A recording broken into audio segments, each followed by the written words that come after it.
In one of the nights, Iris takes a folding knife from the kitchen, gets into her car, and sets off, tears filling her eyes as she looks at the little toy boat she brought along. Soon, Iris reaches a nature reserve and heads toward the cliffs, where there is a memorial dedicated to the child who died in that very spot. Gazing at his photo, Iris mourns the little boy, then walks to the edge of the precipice, intending to voluntarily go where her child now resides. But at the very brink, she suddenly stops, unable to take the final step.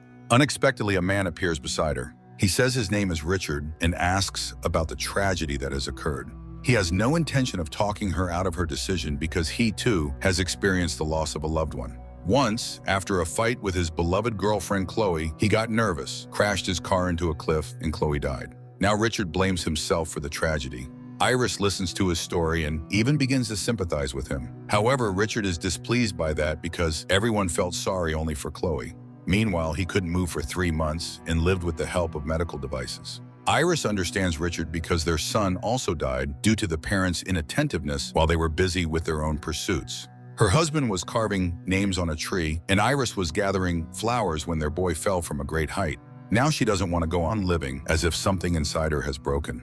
Suddenly, Richard stands up, ready to leave the cliff. Iris realizes she no longer wants to jump and follows her new acquaintance back to the cars left at the park entrance. Richard has parked his car close up against hers. She points this out, and the man walks around her vehicle as if about to help, but suddenly pulls out a stun gun.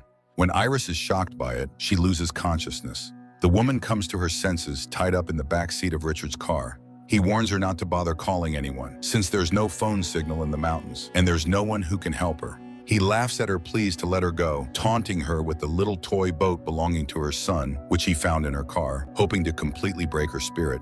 But then she suddenly remembers the folding knife, pulls it out of her pants pocket, opens it, and begins to slowly saw through the ropes. To distract her captor, she starts asking questions about his family. Richard, however, shifts the conversation to her dead son. As for Iris herself, he plans to take her to his cabin in the woods, where they will have a wonderful time, and he will braid her hair. But at that very moment, Iris frees her hands and shatters his daydreams with a knife strike. The wound turns out to be superficial, yet Richard loses control of the car and crashes into a tree.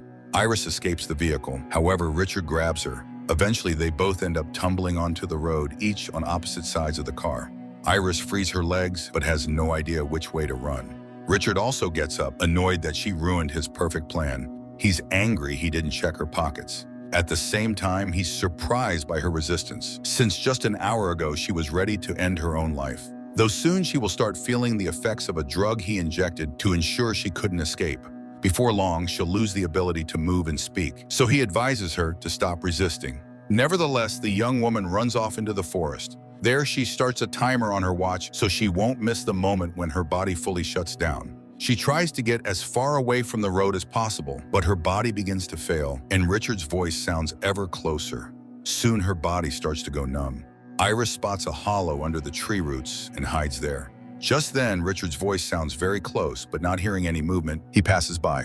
When it seems he's lost her, Iris suddenly realizes she's hidden in an anthill. The insects crawl into her nose and eyes, and she can't stand it, rolling out of the hollow.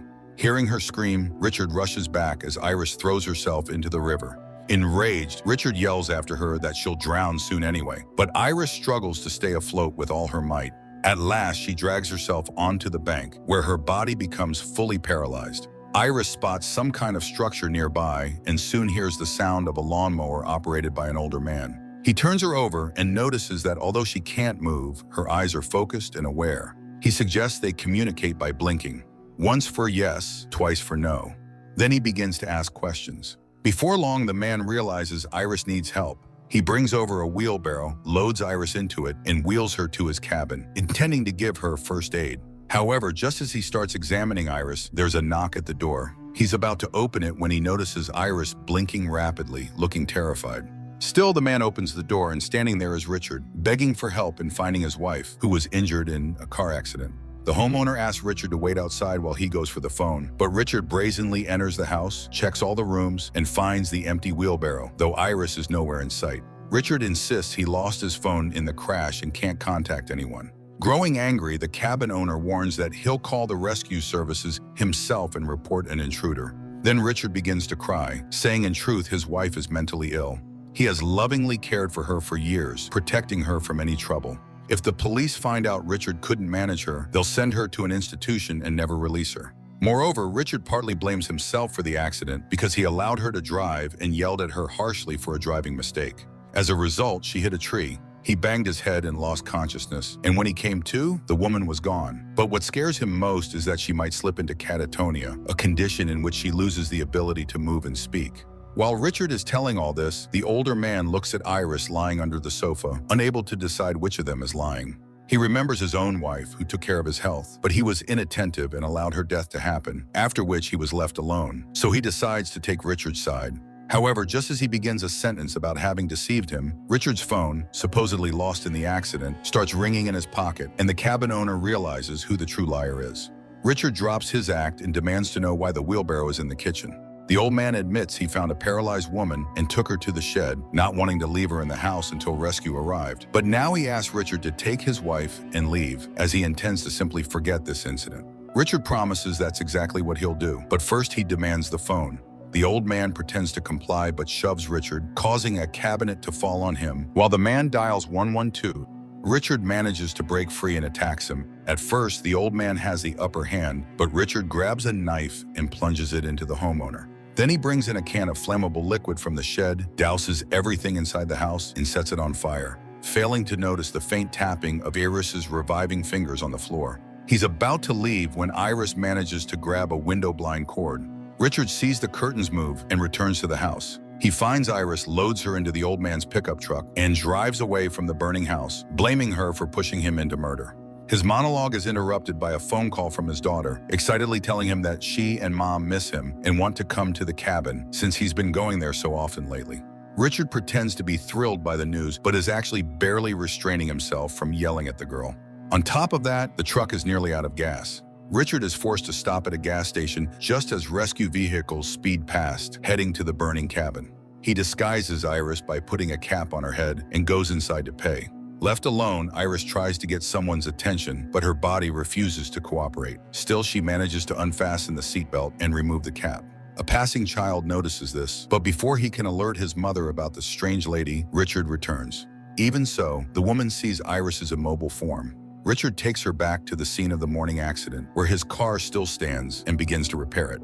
By this point, Iris's fingers are starting to move. Then a highway patrol car pulls up. It turns out the concerned woman at the gas station called the police after all. Richard tries to explain it all away as a misunderstanding, but the officer senses something is off. Richard's face is battered, and Iris, sitting in the pickup, appears strange. So Richard claims his wife is, as usual, drunk. They recently lost a child, and she can't recover from the grief. Richard recounts Iris's real story, and upon hearing about her son, Iris begins to cry, making the officer nearly believe him. But then Iris's voice starts to return, and she faintly pleads for help. Plus, right in front of her lie a syringe with some substance and plastic zip ties, convincing the officer that something illegal is happening. He doesn't get a chance to react. Richard kills him with a heavy chain. Then he puts the body in the patrol car and sets it on fire. Richard drives off, blaming Iris for the officer's death. She suddenly recalls his story about the clinic and suggests that's when he went insane. But Richard believes it was only when he saw the dead Chloe that he understood God's purpose for him.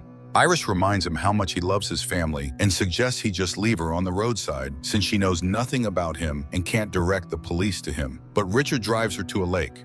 On the shore, Iris manages to grab the syringe and stick it into his leg, but she lacks the strength to follow through.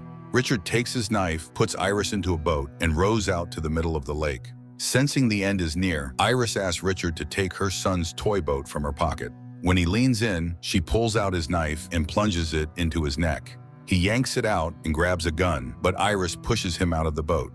Richard tries to climb back in, but Iris snatches the gun and fires toward him. He vanishes underwater. After some time passes, Iris is lying in the boat while Richard swims toward the shore. However, the boat starts taking on water and begins to sink.